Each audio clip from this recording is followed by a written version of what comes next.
Hello, everybody. It is Wednesday in Pittsburgh, Pennsylvania. My name is Adam Bittner, Assistant Sports Editor for Multimedia at the Pittsburgh Post-Gazette, joined, as always, for our weekly Penn State chat by Seth Engle of the Post-Gazette and the Daily Collegian. Seth, Penn State wraps up the regular season with a big win at Michigan State, 42-0.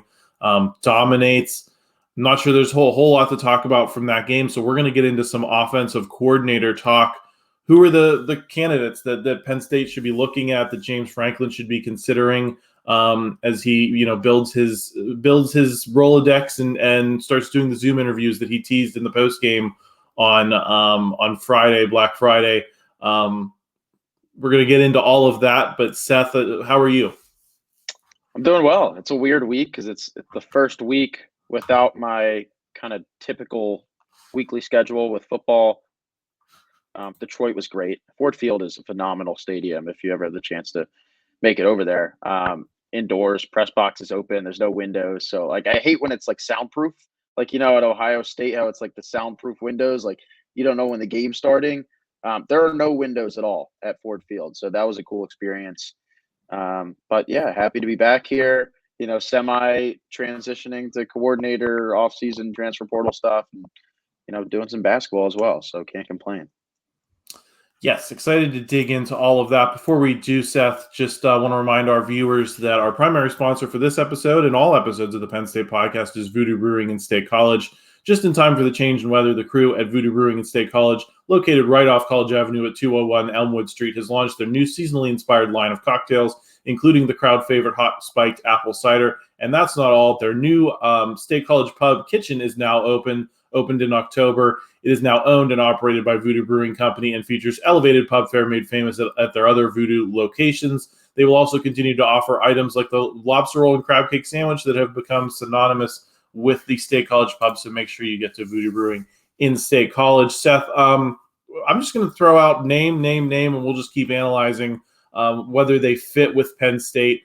I think we should start with Ja'Juan Seider and Ty Howell after Penn State, really looked pretty great against Michigan State. Some deep throws from Drew Allar. The running backs kind of dominate, find the holes that they had not all season.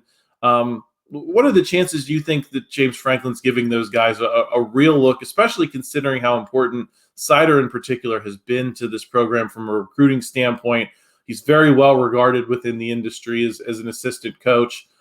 Is he a name that you don't want to let get away? Because I think if you say, well, we're not going to, if you're saying that you're limited and you can't become offensive coordinator in this program, even after you've taken over the play calling duties to some degree, I mean, isn't that an invitation for him to go somewhere else? That would be my concern if I'm James Franklin. I think you have to take it into consideration, especially after the last week. I think starting out with Rutgers, which is a good defense, is an extremely difficult test for any interim offensive coordinator trying to kind of figure it out and put pieces together. But at Michigan State, they really found the groove and showcased an explosiveness that we hadn't seen previously. Maybe in that Maryland game, but outside of that, I don't think that explosiveness was really there at all. And then maybe West Virginia in the season opener. But I think Ja'Juan Seider is a guy who's, second longest tenure on James Franklin's staff. He's a guy James knows pretty well, wants to keep around. It's just a matter of whether, they believe he's ready to take that next step as a play caller.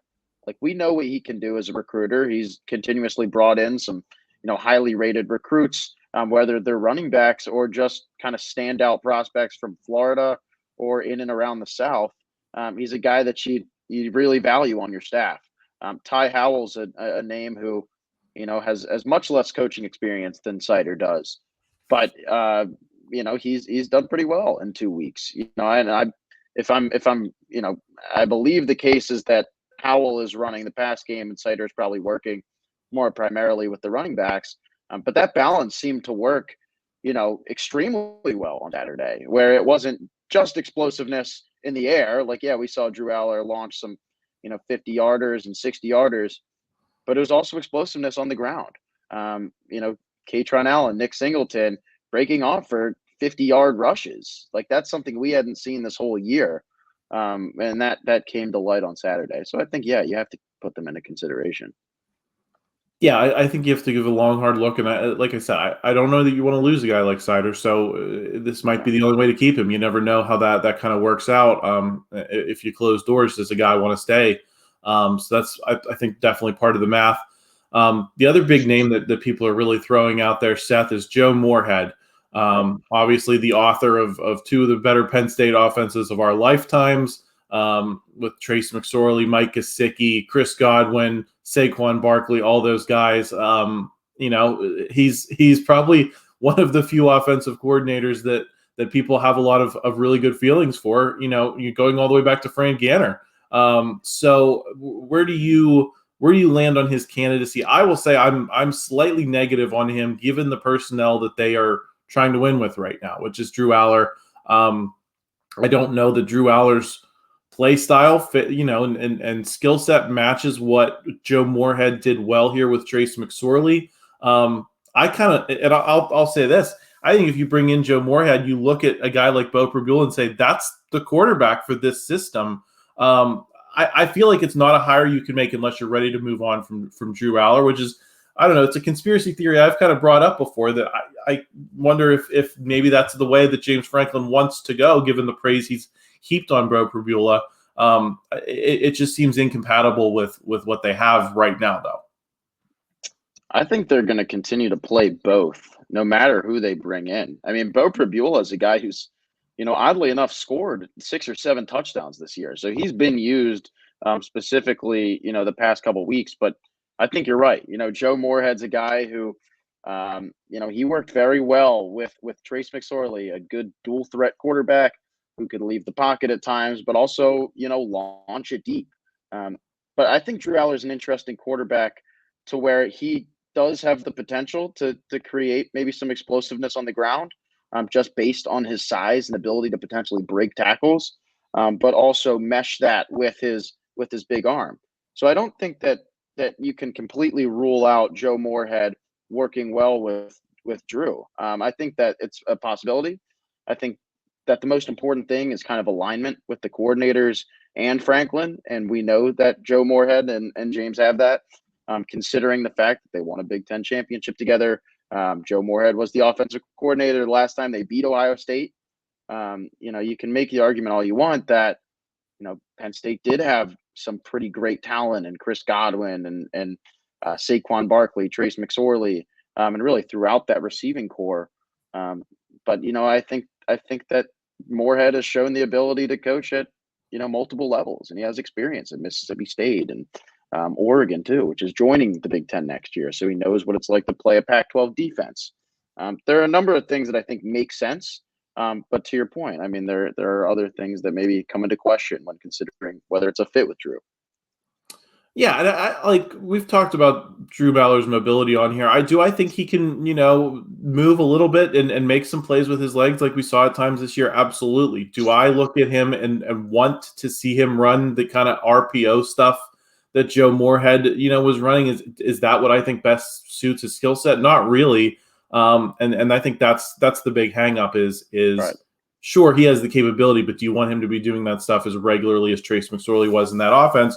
Of course, to your point, maybe Joe Moorhead can adjust and figure out, with his proven creativity, a way to use a guy like Drew Allar. It's just, I have to see it to believe it. And I don't know that we're quite there yet for me. Another name that I think a lot of people know locally and is quite popular for his work at Pitt is Brennan Marion. He's working at UNLV right now. Obviously, the top line of his CV is that explosive offense at Pitt, where he was the receivers coach, coached up Jordan Addison into a Biletnikoff winner, worked closely with Kenny Pickett, who's now running the Steelers offense. A little bit more of the classic pocket passer, a little bit more in the mold, I think, than what we're talking about with Joe Moorhead. Do you have interest in Brennan Marion, or is it maybe a little too soon for him? He's 36 years old, so he's definitely a young candidate for a job of this level. Marion's definitely a fast riser, since he kind of left that Pitt job. He's been an OC for 1 year, though. He's 36 years old. I think he's well respected throughout the country and probably will land a Power 5 job relatively soon. I just do not see this as a fit. I see 2024 as a year that Penn State needs to find instant success, and I don't see them, potentially making an experiment with a coach who's never really left the group of five as a coordinator. So I don't think right now would be the best time to bring in a guy like that. I think they're better off bringing in a guy who's maybe had some head coaching experience in the past, has coordinating experience at the very least at the Power 5 level, and is able to maybe with Marion's skill set as an explosive threat, kind of all those things in one, I think is what Franklin's looking for in this guy. Yeah, I think I've seen a report suggesting that Penn State definitely wants to talk to him. I think that's definitely a name that you should have on the list. But yeah, I think the experience factor and where Penn State is as a program definitely. He seems like a guy that you would want to, if you were going to maybe elevate Ja'Juan Seider or Ja'Juan Seider, and then bring in kind of that hot assistant to kind of take his place on the staff.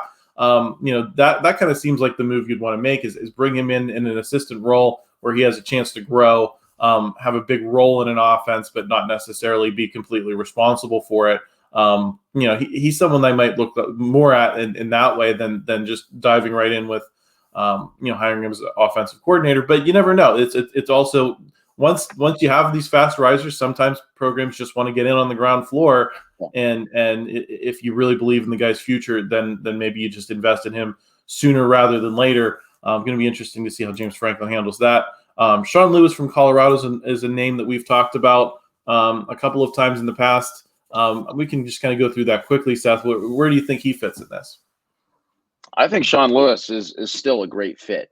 And I was looking at Syracuse to maybe bring him in. I know they hired Fran Brown on Monday, but Sean Lewis was a coordinator at Syracuse. He had history there. He also has 5 years of head coaching experience. So it kind of made sense to maybe bring him in, but they didn't. So Sean Lewis is still, unofficially on the open market after he was demoted by Colorado, which is a program now, in turmoil, losing all their commitments. This is not a program that I think you'd want to be a part of. They're having coaches resign, and this all comes after Dion basically demoted a few members of the offensive coaching staff, Lewis being one. So I think, Lewis has that regional tie. He has the head coaching experience. He has the explosiveness. He really checks all the boxes that I've been kind of laying out that I think Penn State has really been searching for. Yeah, and I think compared to when we first talked about him, I think there was a little bit more shine on that Colorado program where you'd say, "Oh, why can't he make it work there?" Whereas now, I think you're starting to see the evidence of why it might be tough for someone to work there, and I think it makes him look a little bit better in contrast. A couple other names, Seth, that Audrey Snyder from The Athletic threw out: Tim Cramsey from Memphis, and then Mike Denbrock from LSU, obviously doing a lot of work with Jaden Daniels. Either of those names interest you as candidates? Are they on the fringe of this conversation for you, or should they be in the center of it? I'm not too familiar with the Memphis guy. It's interesting that was included. I'm not sure exactly what the fit would be, but you can't there are going to be names that kind of pop up. I think a lot of it too is Franklin maybe doing his due diligence, like maybe he's doing with Marion. If there's a guy, I don't know how serious you maybe are considering someone for the coordinator position, but it's still worth something to chat. And that might be the case with the Memphis guy, or maybe they pull the plug. I haven't heard too many rumblings there. As for Denbrock, I don't see him leaving LSU.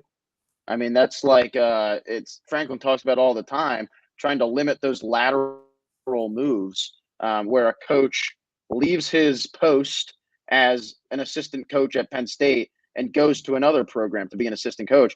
LSU is a dominant enough program where I don't think you would leave LSU to go to Penn State or vice versa. So that just doesn't make too much sense to me. But if he's available, absolutely, take a shot at him and try to pull him in. I just don't see that being the case.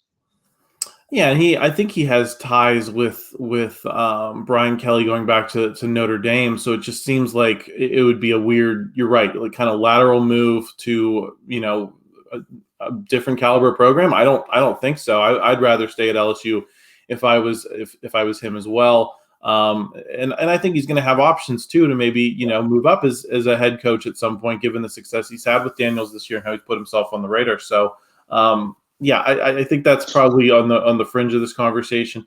A couple guys who've been fired in the last few days, Seth. I don't think we're on any initial list because they weren't necessarily available, but Frank Reich fired early this week by the Carolina Panthers. He's still, I think, a pretty well-respected offensive mind, in football as an industry. And then Dana Holgorsen, the former West Virginia coach, more recently of Houston, pretty well regarded for his work on the offensive side as well. Do either of those names interest you, or is there anyone else in the realm of people who've recently become available that you're looking at and saying, hey, maybe that's worth a phone call or a Zoom meeting for James Franklin? I think Holgorsen would make more sense than Frank Reich, but I think both of them, could potentially be considered. Holgersen's a guy who has really coached all across the country, making a name for himself at West Virginia, where he coached for, I believe, close to 8 seasons. So he has, a ton of experience at the head coaching position in an area that Penn State recruits pretty heavily. That's their region is West Virginia, East Coast, Midwest, maybe a little south as well is where they've been kind of heading. And I think Holgorsen also has that experience coaching in Texas and other parts of the South that Penn State really hasn't recruited too successfully in. But that's obviously not the concern, recruiting. That's where Penn State has done pretty well in. The problem is on the field play calling. But I think that he's had an extensive career as a coordinator. He's had success. He's moved up the chain. And I do think that he checks boxes. As for Reich, no college experience. He's Pennsylvania native, knows the area, but it's a whole different game, coaching in the NFL and coaching in college. I just don't know if that's, maybe the right fit right now, but I think maybe consider him for an analyst position if that's available. If he doesn't have a job, in the next few months, bring him in that regard. But surely like some conversations, have some conversations, and that's what part of this is all about. It's networking in a way. Seth, where does Danny O'Brien fit into all of this? I mean, he's at the GA level. He's not going to step in and be offensive coordinator, but he's still very, popular with these young quarterbacks. Done a lot of great work. Where do you think he settles out in finding a place with this Penn State program? Because I think he's a guy you can't let go, regardless of who you hire at offensive coordinator. Yeah, you mentioned, Marion as a guy to step in and maybe be in a different type of offensive role other than coordinator. And I was thinking that's going to be Danny O'Brien. He's a grad assistant right now. He's really climbed up the charts. He was analyst last year, grad assistant. I think the next step for him is going to be quarterbacks coach. I think that's what he's been in the interim. Obviously, it was relatively successful in his second week on the job. He also, is an on-field, not necessarily play caller, but he's an on-field voice. And he is constantly in Drew Allar's ear. They have a good rapport together. So I think you have to keep him around. As long as Allar's there, I think Danny O'Brien has to be there as well. And I think he's worthy of a promotion. I think he's gonna be a quick riser. And pretty soon he will probably be a coordinator and maybe even a head coach one day. Yeah, I think that's going to be an interesting thing to see play out, because you got to pay attention to the guys you have in house too. And I know that, if anyone's paying attention, that these quarterbacks love this guy and want to stay here, I think in part to be with him. So I think you've got to give him consideration. He might be someone you give an interview for this just to hear what he has to say, even though he's probably not a serious candidate for the job. Seth, let's get into a couple other mishmash topics here before we sign off for this week. How much can Drew Allar build on that performance against Michigan State? I've seen a couple people talk about how important it was for him to, get a little bit of confidence, see the ball go through the hoop a little bit, kind of like Joe Burrow did before having that breakout season in 2019. I think that's a high bar for Drew Allar to clear. I think it's a high bar for anyone to clear. But do you think that beating Michigan State the way that they did is something that he can kind of take away and go into next season and really build on that. Yeah, well, we thought it was going to be the Maryland game was going to be his big breakout right before Michigan. Oh, Drew Allar's found his confidence. He's found his explosiveness at the right time. That wasn't the case. But this is a little different because it's at season's end. He's got a month off, which I think is maybe more important than any performance, is getting that rest. This is a long, long season, especially for a 19-year-old kid who is new to it all. Last year he was a backup. He saw some time, but for the most part, he really didn't face any true adversity. This year he did. He saw the ups and downs. He, cried post game, and there were happy times too, like the Michigan State game. So I do think that ending on a high note is important.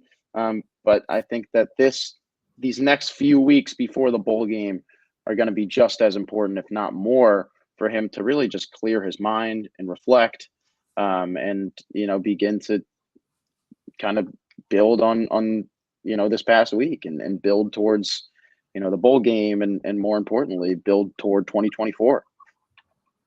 Yeah, I don't want to diminish beating MSU the way that they did just because we've seen them play teams that weren't great all season and not have the success that they had against Sparty. But then that was also a crew that I think was ready to get out of there, Seth, and ready to wrap things up. So I think it remains to be seen, but certainly better to have done what he did than not. I'm going to ask a similar question with the running backs. It looks like that running back room is going to stay intact. Nicholas Singleton, at least, was very definitive that he plans to come back next season. Can they be better next season and have performances like they had on Friday night if the receivers room is not vastly better? Because I think it's going to be hard to make this receivers group vastly better than it was this season just through the transfer portal. There's only so many players. It's kind of a zero-sum game. Maybe you get one, maybe you get two. Maybe you do get that program-changing guy. But I think the most likely scenario is that you have a similar talent level, which means for those guys to get better, they're going to have to do it without a ton of help at receiver. Did you see enough in that MSU game to make you believe that they can be significantly better than they were this year? It all comes down to consistency, which they didn't show the whole year. That was probably the best game of both of their years, all in the same game. It was the first time they ever rushed for 100 yards each, and also appeared in the pass game as well. I think that would probably be the hope, and I think that was the hope this year, was that the backs were going to kind of bail out the wide receivers who were struggling to keep up, and that didn't work. I think the best plan for James Franklin and this offense moving forward is to be as balanced as you possibly can, and I think play calling goes into a lot of that. But as we saw this year, it's not everything. If your wide receivers aren't getting open or understanding the playbook, that's a problem. But I think there are a number of things that go into it. But I don't think that you can truly be a successful program and make the playoff. Maybe you can in a 12 team. I don't know. But it's going to be hard to do it in this expanded Big Ten if your offense isn't balanced, if you can't run and pass the ball on a consistent basis and do it confidently. Yeah, and I do think that they need to. I think fixing the passing game is part. I mean, that's why you fire Mike Yurcich, right? Is you're not scheming guys open. You didn't get the easy throws for Drew Allar for a lot of the season, at least. Kind of in those weighty situations. So yes, I think the pass game needs to get better. I just wonder if the talent level is going to be vastly better, and I think that puts pressure on these running backs to be better than they were this season. So I think it's going to be interesting to see how that plays out. Seth, I mentioned the transfer portal. I think receiver is obviously the number one place that we're both looking. Can you do better than you did last season when you bring in Dante Cephas, Malik McLean? Kind of mixed results with those guys, especially in the big games this season. Do you have hope that they're going to get it right this time? And is there any other position that you're really looking at as a place that they really need to attack through the portal? Yeah, well, all of a sudden, Marcus Higgins, 1 year into his tenure as wide receiver coach, it's maybe not too bright for him. Pretty disastrous campaign on the wide receiver front, and it maybe says something, the fact that he wasn't really able to develop these transfer receivers like McLean or Cephas, And it makes me not too confident moving into this new open portal that they're going to be able to do it with someone else. And if you're a wide receiver in the portal, there's not too much history to show that this is going to work, especially when you consider the fact that they have barely used Keandre Lambert-Smith, their number one receiver, over the past 3 weeks. He's had 2 receptions the past 3 games. That's concerning if I'm a receiver. So I think they might struggle in that regard. I think there are a number of other programs and conferences that I think you'd rather go to if you're a receiver, but they need to target it. They need those receivers to come in and replace, what will be left. Side of that, tight ends potentially, that was a big one. We have yet to see if Warren and Theo Johnson are actually going to declare for the draft to return for another year. I think they go. I think they're ready to go, and they were what bailed out that receiving core the whole year. It was just big bodies, middle of the field for Allar, really important. If they leave, that's an even bigger hole in the offense, and puts more pressure on the running backs. So you might have to target that. Cornerback, Caleb King, Johnny Dixon potentially leaving as well. Got to target that. I know they have some depth at the position, and there's some guys who can step up. Safety's going to be great next year, but that's something they might need to target. And then defensive line and those edges specifically to replace Chop Robinson and Adisa Isaac are going to be very important. Seth, we talked a little bit about Manny Diaz last week. I think there was a level of confidence that a job was going to open that you'd say, hey, that's the one for him. I've seen a little smoke about the Duke job since Mike Elko left for Texas A&M, but that's a hard job, Seth. And is that the best fit for Manny Diaz? And is there a job that you look at right now and say that's a place that he could go and have a lot of success and should take that job rather than continue to be defensive coordinator at Penn State? Because I'm not quite there, and I'm not saying that means I think Manny Diaz is not still going to go and potentially get a head coaching position this season. I just don't see the home run destination for him right now.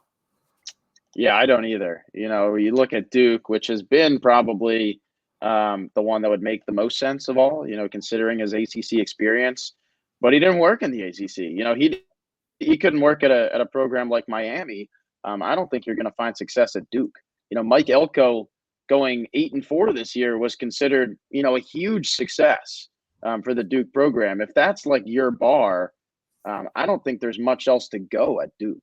Like, I think Manny is going to stick around. Like, I think at a certain point, there's going to be an option that pops up, similar to how, like, with Brent Pry, he was offered head coaching positions, and Virginia Tech he was waiting on. That was the one that just made sense. None of these out there make sense yet. I think there are going to be some more openings that pop up, and maybe there will be one that you go, oh, okay, like that probably does it. But as of right now, no, I'm not really seeing anything from Manny. Yeah, I mean, they just look like kind of like if you do a great job at a place like Duke, yes, you can go out and get the Texas A&M job. Yeah. You can get good jobs, but it's going to be hard work, and I think that you might have a similar path there with Penn State defensive coordinator, where maybe you started, like, to your point, with a more marquee program like Virginia Tech. So yeah, I don't see it. I think right now it's probably better for him to stay, but we don't know how things will unfold. So we'll keep talking about that in the weeks ahead. Seth, I'm going to let you out of here on this rough weekend for the Hoops team down in Florida. I caught most of the game on Thanksgiving against Texas A&M. They got, I thought, worked pretty well in the interior, especially late in that game. It just seemed like and one after and one after and one for Texas A&M. Things did not really improve defensively, I don't think, in those 2 games that I didn't get a chance to watch much of. Did I get the right read on what's going on here? Is that it's going to be a struggle in the interior, and how are you feeling about that? Yeah, no, you're spot on. It's basically, it's surprising because we thought that this was going to be a team that was going to lack offensive explosiveness and consistency, and really show up on the defensive end, just based on Mike Rhodes' kind of system, what he showed at VCU the past few years, and that just was not the case. This weekend against really the first tests of the year to come in. And Texas A&M is one of the best teams in the country, specifically down in the paint. And that was the same case, last year. Like, they get to the foul line, they will beat you out and bully you. And Penn State really didn't have an answer for that. But I thought they played well in that game. I thought it was promising. I thought they were going to be able to come back and beat Butler the next day, and that didn't happen either. They just struggled to kind of contain them. They're scoring, but they're really not stopping the attack as much as maybe they should. And then that VCU game, there are a number of things that went into it. Kanye Clary was out basically the whole game with an injury, and it just is, kind of a disaster in what was a game that I think Mike Rhodes needed to win on a personal note, facing his former team. But going into Saturday, facing Bucknell, you'll get a win and hope to kind of regain momentum. Yeah, I think the concern for me was the defensive performance. I think sometimes you don't want to make too much of it because these preseason tournaments, there's not a lot of scouting that goes into them. You're squishing Thanksgiving dinner in, all of that. This is not, Big Ten level scouting. Do you think that they can tighten the screws a little bit against the teams that they know, and that is, where their season is going to be determined far more so than a preseason tournament in Orlando? It's possible, but what better team would Penn State know and Mike Rhodes know than VCU? That's like true. He knows these guys literally personally. Like, he coached them last year and wasn't able to come out on top. Lost by double digits, which is pretty sad for him. To leave a program, go to a bigger program, leave his old school without anything, and then lose in pretty embarrassing fashion. It wasn't great, but we'll see. You make a good point. They scout these Big Ten teams pretty tightly. So I'm interested to see what happens once Big Ten play comes around.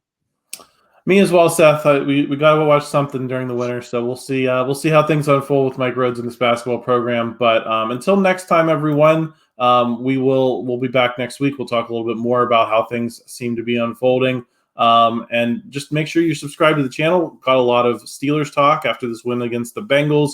North Shore Drive with Christopher Carr will be on later on Wednesday. So make sure you're subscribed. And if you enjoyed this video, please pop a like on it. Help us out in the YouTube algorithm. We always appreciate that. Seth, thanks for talking to me, and I'll see you again next week. Yep. Thanks, Adam. Take care.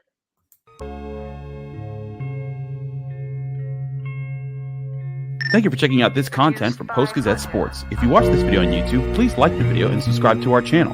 For all of the sports coverage the Post-Gazette has to offer, visit post-gazette.com.